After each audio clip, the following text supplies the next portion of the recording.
Bukti saya beriman adalah saya sholat, saya puasa,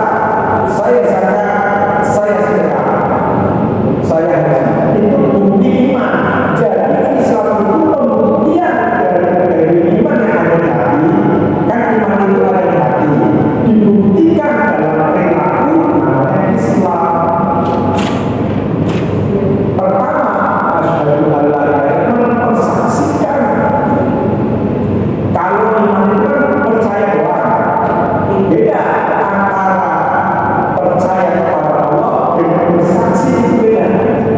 Percaya itu adalah di hati, keyakinan, tapi bersaksi berarti mengucapkannya, apa yang di hati kita ucapkan dalam bentuk persaksian.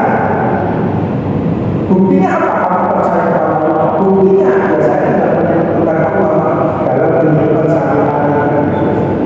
Jadi Islam itu pembuktian dan iman dalam bentuk perbuatan. Penyakitnya ada apa? Ada. Penyakitnya orang Islam atau penyakitnya orang yang berislam itu pertama itu maksiat, rajin sholat, maksiat berjalan. Itu maksiat itu. Kalau yang iman itu hati, itu diri sombong, riya, sunnah, jujur, macam penyakit hati. Tapi kalau penyakitnya orang berislam itu yang pertama itu maksiat. Jadi perbuatan maksiat kita bisa mengganggu ibadah kita. Yang kedua itu apa? Malas. Tadi malas dari situ. Maka taklim ini kan bagian dari berislam. Mencari ilmu itu bentuk kita berislam, bukti bahwa kita beriman kepada Allah. Maka kita mencari ilmu agama untuk memperkuat keimanan kita kepada Allah, terutama iman terhadap surga neraka. Gitu kan. Dan ketiga kesalahan penyakitnya orang berislam itu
sampai jalan keluar rumah kita merasa dilihat oleh Allah.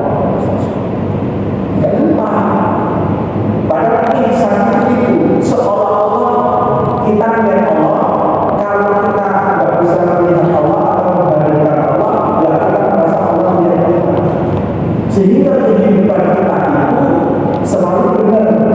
Ilustrasinya begini, Anda membangun rumah tangga pakai lantai. Di rumah pakai lantai di ruang tamu, di rumah itu ada majikannya. Kira-kira pembantu ini benar benar nggak? Benar kan? Iya. Nah, pakai lantai itu namanya ibadah. Jadi dia membersihkan lantai seolah-olah dilihatin sama majikan. Karena majikannya lagi ngurusin yang lain. Karena ada ketakutan, ada rasa aku rasa cinta. Jadi anak memperhatikan atau majikannya itu lagi pergi, maka pembantu ini memperhatikan juga benar. Kenapa? Nanti kalau majikan datang pulang terus dari lantainya masih kotor kesini, maka dia membersihkan lantainya benar. Dan pembantu rumah tangga itu profesional, dilihat majikan atau tidak dilihat majikan kerjanya bagus. Nah, begitu pula kita sebagai hamba Allah, walaupun kita gantian Allah ada di mana, tapi ketika kita bertidur sampai tidur lagi, kita merasa dilihat oleh Allah. Nah, kalau kita merasa dilihat oleh Allah, kira-kira perilaku kita benar atau salah? Insya Allah benar. Mau makan dilihatin Allah makan, gitu kan? Mau bekerja dilihatin Allah, kalau mau musik dilihatin Allah. Itu khusyuk namanya. Sholat juga gitu. Sholat kalau kita merasa melihat Allah ketika sholat, dan kita akan khusyuk sama persis kayak orang miskin ketemu presiden, suruh datang ke istana presiden, pasti dia khusyuk duduknya, bajunya, aja berada. Iya, makanya kan dia juga berada tapi kan dulu bajunya. Apalagi aku kalau di Korea, jenderal kantor mati, nggak khusyuk saja, lagi tidak pernah, kan? Itu ketemu presiden takut, ini ketemu Allah pakai singer, sarungnya berdepan dari luar, buat tidur, buat mandi, buat sholat. Gitu kan? Terus nggak mandi, nggak bisa setrika. Padahal kalau ketemu presiden, parfumnya itu bagus. Jangan kan ketemu pergi ke kantor kan? Pergi ke kantor itu wangi rapi, tapi pergi beribadah kepada Allah, masalah-masalah. Nah, ini berarti kan ihsannya belum ada dalam diri kita. Kita tidak menghargai Allah, justru kita menghargai makhluknya Allah. Gimana kalau saya bikin konsep iman ini? Nah, ihsan jadi kebenaran, maka ihsan itu penting. Cuma kita nggak bahas itu karena itu makomnya dan tingkat tinggi. Dan kita yang Islam itu dibenerin, gitu kan? Islam dibenerin ada satu kaidah. Jadi dari tiga ini sebenarnya saya ingin ambil betapa pentingnya kita ingin memperbaiki Islam kita atau syariat Islam kita. Kalau ihsan itu tingkatnya para wali, tapi kalau model-model kita ya syariat saja. Nah, syariat kita kan masih bulan-bulan, gitu kan? Jadi di dalam kaidah itu ada kaidah begini-beginian. Jadi al-ahkamul usuliyah wal fuqahiyah la tatimu illa bi amrayn. Jadi hukum-hukum syariat itu baik usul maupun hukum itu tidak akan sempurna kecuali dua hal. Wujud syuruhiha wa arkaniha, adanya syarat hukum. Yang kedua diberikan wantifahu mawaliha, dan terhindarnya menghalang. Ini agak ilmiah, ini agak berat. Tapi saya ingin sederhanakan begini.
ilmu hakikat, tetapi dalam syariat semua tempat itu wajib, tapi harus bebas dari najis. Itu kan. Atau kita itu penghalang, nah kita tidak mikirin itu. Orang puasa itu hukumnya niat, kemudian kedua menahan makan dan minum dari subuh sampai maghrib. Itu hukumnya. Tidak benar sih, tapi lupa tentang menghilangkan penghalang. Apa penghalangnya? Beribah ngomongin orang. Memang benar dia bisa, memang benar dia bergantian puasa di malam hari, memang benar dia tidak makan minum dari imsak sampai maghrib, tetapi dia melakukan penghalang, yaitu apa? Ngomongin orang. Puasa itu kan menahan diri, ternyata dia tidak bisa menahan diri dari ngomongin orang, ngomong bohong, nyakitin orang, itu penghalang. Penghalang bagi puasa kita. Bagaimana bisa ibadah kita sempurna kalau dalam berpuasa kita melakukan hal-hal yang justru dilarang dalam berpuasa. Memang syaratnya terpenuhi, harus sah, tapi lupa satu itu. Jadi orang berpuasa fokusnya cuma dia niat, tak makan tak minum selesai. Itu keliru dalam ilmu syariat. Penghalangnya ini dari begini, gitu kan? Tujuannya benar-benar pakai penghalang, nggak dipikirin. Satu lagi dalam sedekah, orang bersedekah itu kan hukumnya dua. Pertama niat, yang kedua harta yang diberikan itu milik pribadi. Jadi kayak saya ada orang minta saya kasih, nah itu namanya sedekah. Pun sedekah itu dapat saya, kecuali saya kasih pakai di tetangga, itu boleh. Atau ambil orang yang kasihkan ke orang miskin, tidak boleh. Jadi syarat sedekah itu harta itu milik kita. Nah tetapi orang biasanya ngasih sedekah itu kan begitu, dan itu namanya sah. Tapi lupa penghalangnya apa? Tidak ada, nggak boleh kita berbuat baik dengan cara menyakiti. Misalnya dilempar karena marah atau dengan emosi. Nah, melempar atau memarahi atau menyakiti itu penghalang dari kebaikan itu sendiri. Nah, jadi pada malam ini Kak Vicky itu ada istilah bijaksana. Jadi harus bagus-bagusnya, bukan sekedar terpenuhinya syarat dan hukum, tapi bagusnya itu harus ada. Bagusnya itu adalah menyingkirkan penghalang, gitu kan? Dan itu penting, gitu kan? Nah, menyingkirkan penghalang ini yang jarang kita tahu, dan itulah pentingnya majelis ilmu, gitu kan? Dengan ilmu maka kita akan menjadi bijaksana. Karena orang yang bijaksana itu pasti berilmu. Pasti syarat orang menjadi bijaksana itu dia berilmu. Contoh, orang berbuat salah, mencuri uang motor itu menghakimi orang yang mencuri. Ditanya, kamu kenapa mencuri? Saya mencuri terpaksa karena saya dari sana, saya dari sana. Saya sudah pinjam ke tetangga, ada yang ngasih. Sementara anak harus makan. Gimana caranya anak harus makan? Aku tetangga tidak mau membantu. Ya saya terpaksa mencuri. Hukum mencuri itu kan pernah minimal di penjara. Itu hukum mencuri. Artinya mencuri itu salah, dosa. Karena ngambil orang. Tapi apa yang terjadi? Karena orang yang berilmu dia bijaksana. Berapa yang kamu curi? Panggil yang mencuri kembalikan. Terus dikasih, bukan lagi penjara.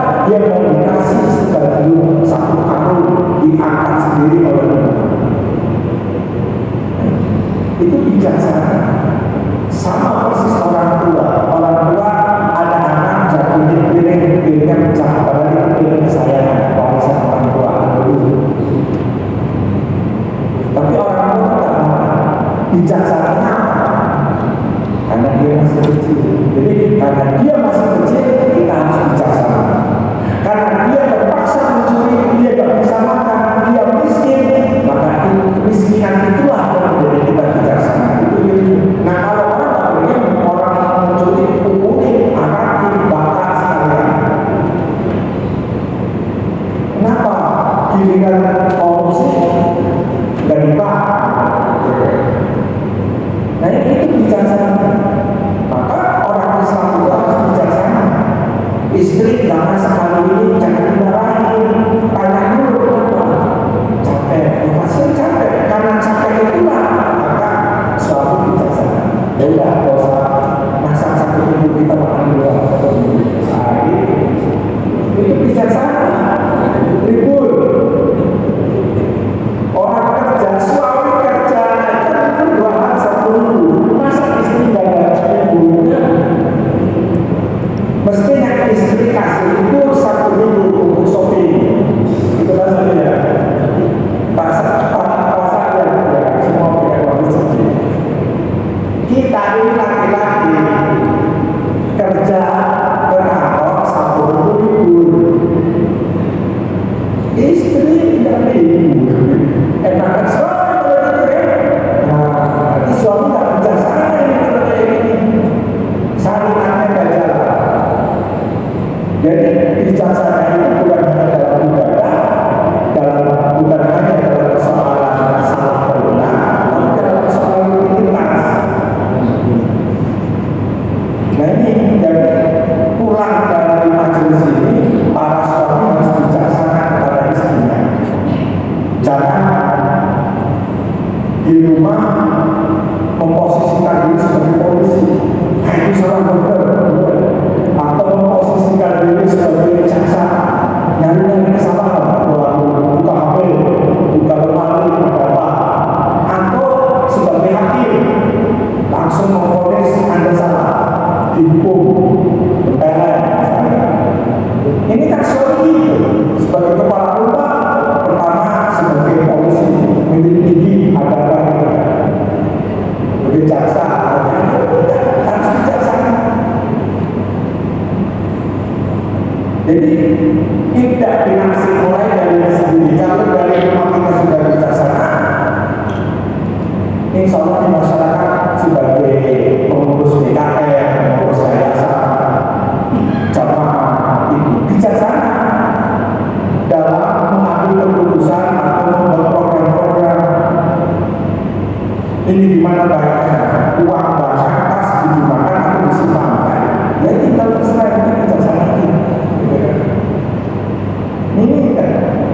Nah itu bisa terjadi Bapak Ibu ketika iman kita kuat.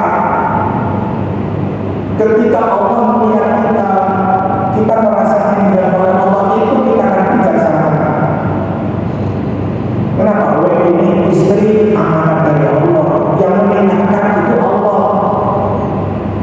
Kita bersyahadat asyhadu an la ilaha illallah wa asyhadu anna Muhammadar Rasulullah. Saya nikahkan anak saya atas nama Allah. Bapaknya itu wali, maksudnya cuma wali itu wakilnya Allah, wali saya nikahkan anak saya dan kamu tidak menikahkan sejatinya Allah. Cuma ayahnya itu jadi wali, jadi wakilnya saja. Jadi anak istri itu miliknya Allah, dinikahkan kepada suami amanah. Kira-kira kalau yang kasih amanah Allah itu gimana? Kita ada dibimbing sama ketua RW atau rumah ini sepeda, jangan sepedanya, jangan sampai sepeda ketua RW, jangan sampai mana-mana. Itu kan dipinjam orang ini bahaya. Anak orang nanti dulu dari tadi beli sepeda baru, kalau itu sepeda ada. Apalagi Allah yang ini malah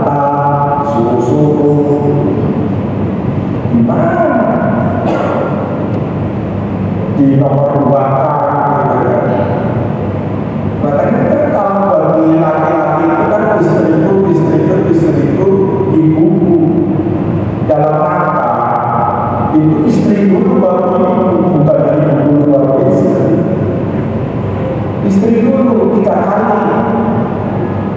Makanya istri adalah itu sebenarnya adalah anak-anak itu 2/3 dari gaji suami kalau mengandung agama. Jadi di pengadilan agama itu untuk menentukan apa itu akan persentase 2/3. Jadi kalau gaji kita itu 10 juta, 2/3-nya dikasihkan ke istri dan anak-anaknya. Suami memegang 1/3 untuk kebutuhan kerja dia, transport, makan siang, atau jalan ngopi-ngopi itu 1/3. Tapi kan suami-suami Indonesia keren, semuanya dikasih. Iya kan? Berarti bijaksana sekali, melebihi aturan Islam. Suami-suami di Papua Al-Budaya ini seluruh gajinya dikasihkan ke istri. Padahal aturannya seperti 2/3 aja, 2/3. Itu kalau di pengadilan, selalu di pengadilan ada aturan yang 2/3. Nah, ini kan kita nggak tahu, fikih-fikih kecil-kecil ini kan kita nggak tahu.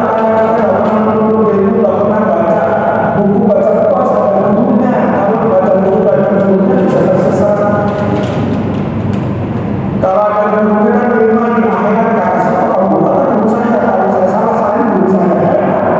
Dan kalau kamu tadi terima dari YouTube apa itu? Tahu apa nggak benar. Itulah karena banyak orang malas mencari itu, hanya dia duduk manis di kamar, dia itu pokoknya apa yang benar kan? Apalagi di YouTube itu kayak haji di situ kan pasti. Bisa jadi di edit potong-potong kita salah kenal atau kurang paham, kebisaannya juga. Nah itu jangan sampai. Makanya saya bangga bahwa Al-Hidayah ini punya majelis tetap, bukan jelas sedikit doang. Gak apa-apa, karena kemajuan di dalam Islam. Umatnya Nabi Nuh cuma 8 orang, Nabi Isa pengikutnya 10 orang.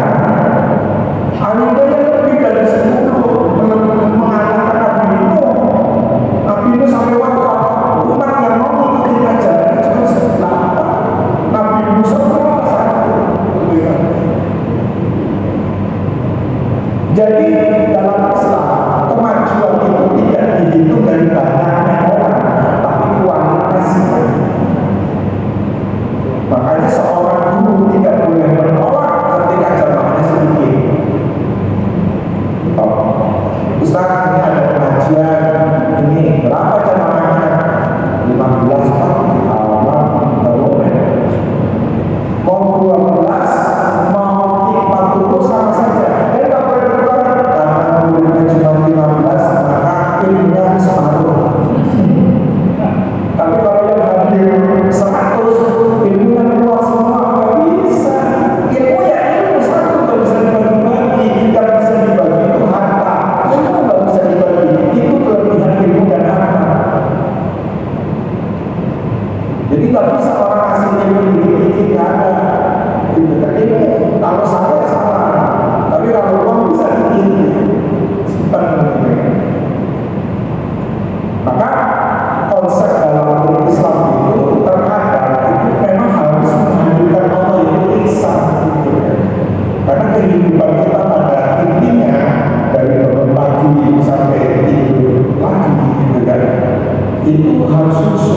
Nah ini yang mengubah ini, karena mengubah ini kan tingkatan tasawuf. Kira-kira itu dari duduk di sini awal tahlilan sampai sekarang, itu kepikiran nggak kalau kita dilihat oleh bapak-bapak nih lagi dari tadi sholat isya itu sampai sekarang, kepikiran nggak kalau kita lagi dilihat oleh Allah atau malaikat-malaikatnya? Enggak kan? Nggak kepikiran jemuran malam udah dibikin itu banyak di rumah, disiapin itu besok ngapain ya? Jadi pikirannya ke dunia.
Itu kan sama, ada istri dilihatin suaminya, tapi istri main HP orang lain. Apa itu namanya? Selingkuh. Selingkuh itu apa? Menduakan. Menduakan itu apa? Syirik. Syirik itu kan menduakan Allah. Lagi menghadap Allah, sholat isya, tapi pikirannya masalah rumah, masalah anak, masalah cucu, masalah mobil. Orang dia lagi berdua sama Allah, berjalan sama Allah, sempat-sempatnya mikirin yang lain. Allah kan maha tahu. Allah maha tahu hati kita waktu sholat apa yang Allah tahu. Allah masih masih dikasih rezeki. Coba kalau Allah seperti Presiden Korea, tahu sampai masih berat. Tapi Allah maha penyayang dan maha pengasih, dan kasih sayangnya itu melebihi dari dosa-dosa yang dilakukan. Sebesar apapun dosa, itu Allah masih mengasihi dan menyayangi. Itulah sang yang maha. Gitu ya. Makanya iman itu penting, karena di dalam kaidah tadi yang saya bacakan, syarat rukunnya itu kamu harus ada pengharapan. Maka kata ulama, kalau ada orang berbuat dosa besar, banyak sebesar gunung Uhud, tapi dia punya iman, itu kan gak bisa masuk neraka.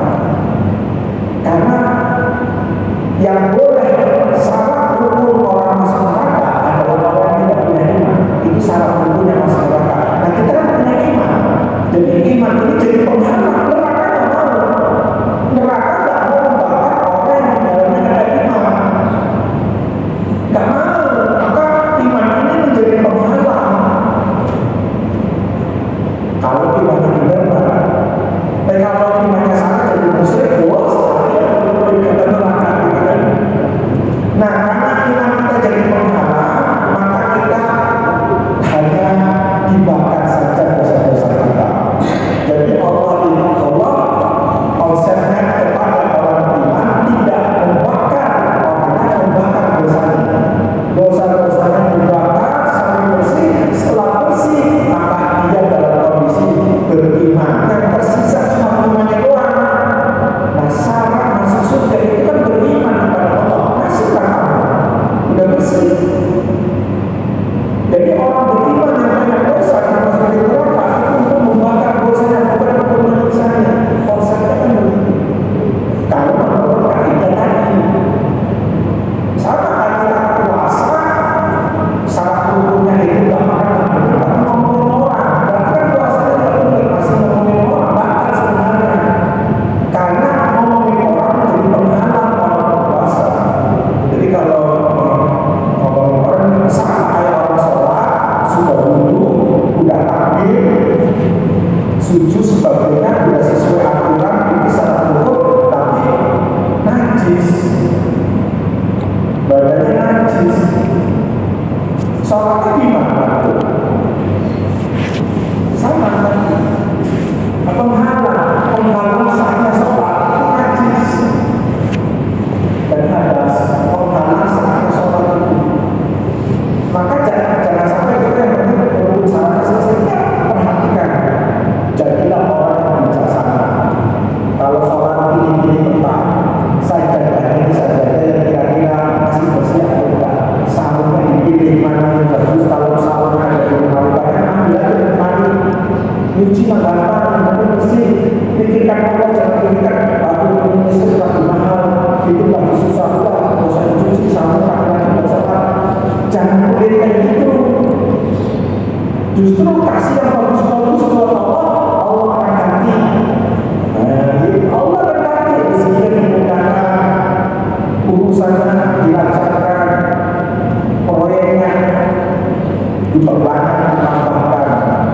Itu bagian dari bersyukur kepada Allah. Jadi kita bagus-baguskan ibadah itu dalam rangka bersyukur kepada Allah. Allah yang kasih sehat. Kita punya tangan bisa nyuci kok, nggak usah pelit-pelit sama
kehidupan kita